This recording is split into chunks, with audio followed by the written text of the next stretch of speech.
Good morning. My name is Cynthia Riccio, and I am the Education Director at the Webb Dean Stevens Museum. During this time of COVID, when we cannot have you to the museum in person, we are going to be bringing you some videos of some of our most popular education programs. Today we are in the ancient burying ground, and with me I have one of our educators, Linda Paglucco, and she's going to talk about some of the stones that are in the ancient burying ground. We're standing in the type of cemetery that you probably are all at least familiar with.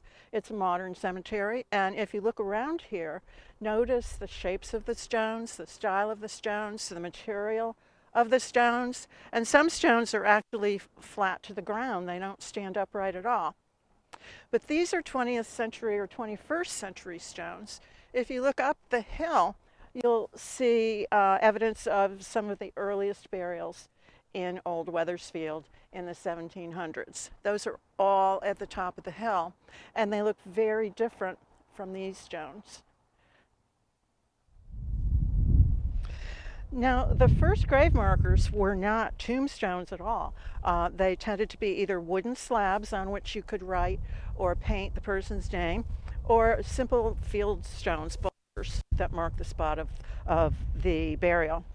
This is an example of the first change away from that. This is a excuse me. This is a sandstone that doesn't have any images on it. It just has the plain details about the person who was buried here.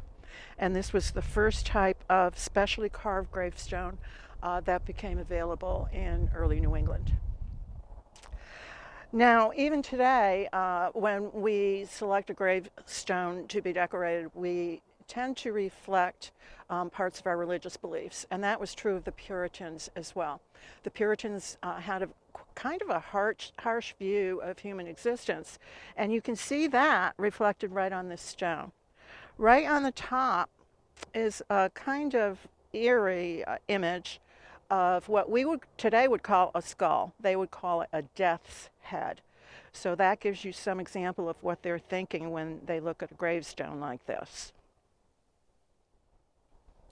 Now, 50 years or so is going to pass, and then gravestones start to reflect a change in religious thinking. It becomes less harsh. We start to see fewer death's heads on the gravestones, and we start to see an image that looks a little bit more human, and we refer to them today as cherubs.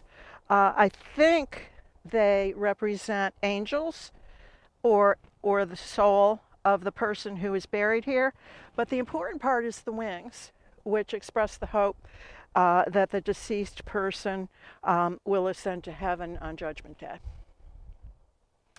Now we're coming up to the turn of the century. We're approaching 1800, and religious beliefs change once again. And again, it's reflected in gravestone styles. What we have in front of us is a series of different shaped stones. They don't have curly tops anymore. They're also not granite or sandstone, but marble. And this was the gravestone of choice if you died in 1800. The willow and urn reflects a very strong desire to believe that the deceased is going to meet his final reward in heaven after he dies. It comes from Roman art, and the urn represents a cremation urn, and the willow, of course, even today we call them weeping willows. The willow represents mourning.